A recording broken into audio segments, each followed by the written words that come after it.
Morning guys, Thursday morning. We're going to head back out to Luddenham just to finish off this church.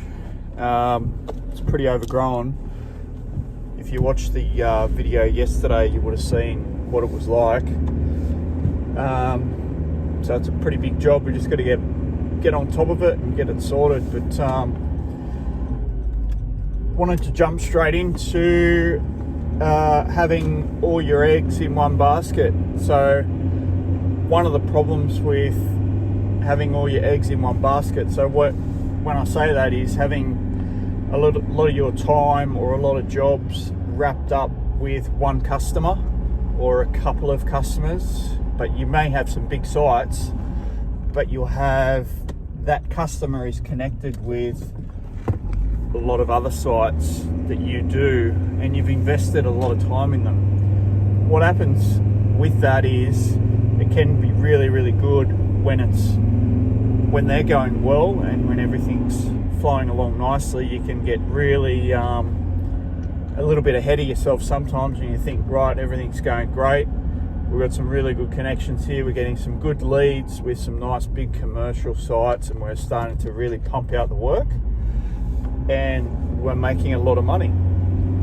That's all great.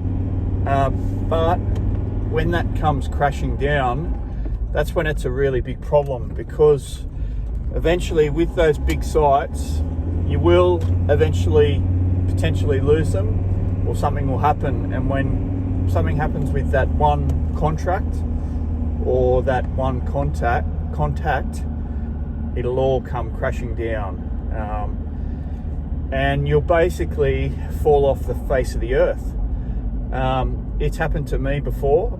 I had one really big contract, and this wasn't with this business. This is with my other business, which is a office cleaning business. So we had a really big contract through local government. We had about 13 staff, and we lost that contract based on price. So we weren't the cheapest contractor. So a lot of the times with local government tendering or tenders, they're looking for a cheap price. Now, with my work, I don't normally work off the cheapest price. I work off the highest quality. So that's my thing. I like to provide a quality service. Whereas if you're tendering for those big jobs, what they're looking at is the bottom line. They're looking at price, right? So they want a cheap price, decent quality. They're happy with that. That's fine. That's their thing. It's not my thing. So the issue is, what happens is when you lose that contract or you lose that tender, you lose all your work all at once. Whereas if you have your work spread out, so say if you've got a handful of residential jobs, you've got a handful of commercial jobs, you've got a handful of strata jobs, it's a lot safer. So try not to have too many jobs all wrapped up with the one contract. Try and spread yourself across the board, because if something happens to that one contract or that one supplier, you'll nearly fall off the face of the earth, because you'll wake up one morning and you'll go, shit, I've just lost all my work, and we're going to have to try and rebuild again. So today's tip is spread yourself across a lot of different areas of customers, I guess what I'm trying to say, different types of customers. So strata work, residential work, commercial work,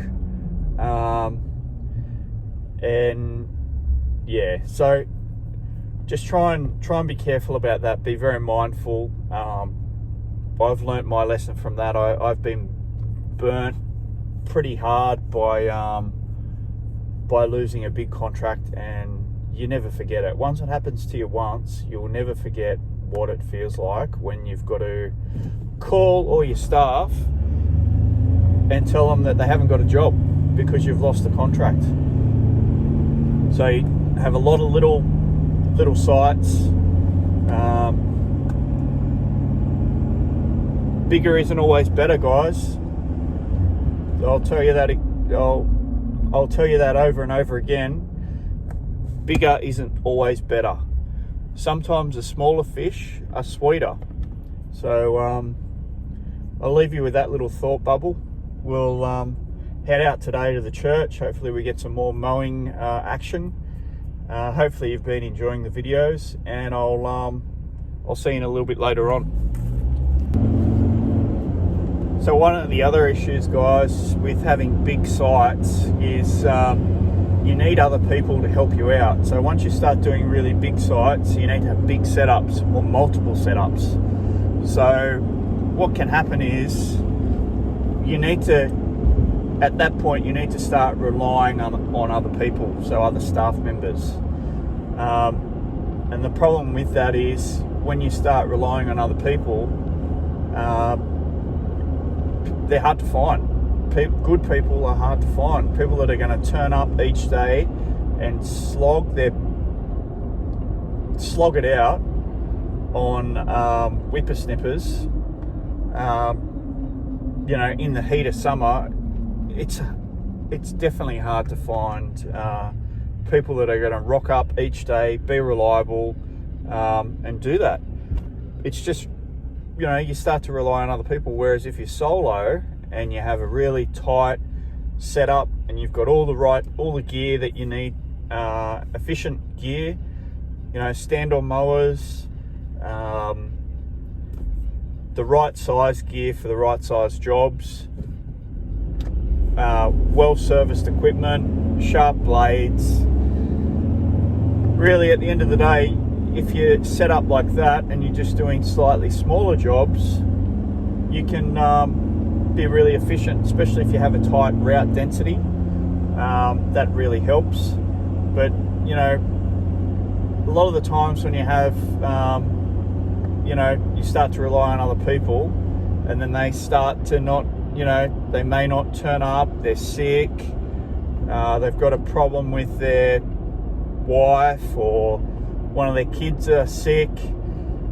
Yeah, the list is endless. And then they turn up and they're not in the right frame of mind. You may have a bad culture in your organisation. Then what happens there is the quality of work starts to go downhill big time. And it's like a slippery slope. So all of a sudden you've built up your business and you've got all these sites and you've got all this gear, but you don't have reliable people to work around you. You don't have a really good reliable team. So that's where you start having to do all the work yourself again. And I tell you what, it's hard. But anyway, we'll just that cycle really. You've just got to try and work out what suits you, and what works for you best. But some people sometimes people think about franchising, so they may franchise their business and get someone else in under the same banner as what your business name is, and that way they're going to definitely turn up each morning and make a buck, because it's up to them to keep going. But yeah, it's just one of those things really. Once you start relying on other people, having staff members, it's not as easy as it looks. I've been there, done that. And then you try and put stopgap measures in as well. Like if someone doesn't turn up, you start to scramble a little bit, and put day labour staff on, you know, or hire labour. You can just call up a company just for hire labour, and they just turn up from day to day, and you pay the labour company a certain amount of money. And you know, these guys don't have any real experience on mowers or how to mow a lawn properly. They just turn up and they just do what they're told to do. They're not necessarily skilled operators. And then again, what starts to happen is the quality of your work just goes downhill. So, you know, in my experience, I've seen big operators, I've seen their quality of work just go to rubbish, really, unfortunately. It's sad to say, but bigger isn't always better, guys. Bigger isn't always better. Yeah, guys, so just getting back to that discussion earlier.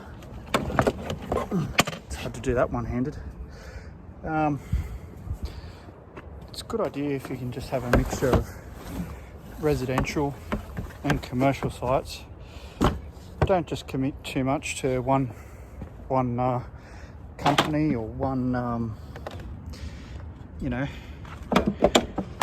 one strata or whatever it might be, because you never know what happens. They may drop you, or you may need to drop them for whatever reason. So you just got to be a bit careful. Don't have too much work with any one organisation. So anyway, guys, gonna finish off this one, and I'll catch you in the next one. See ya.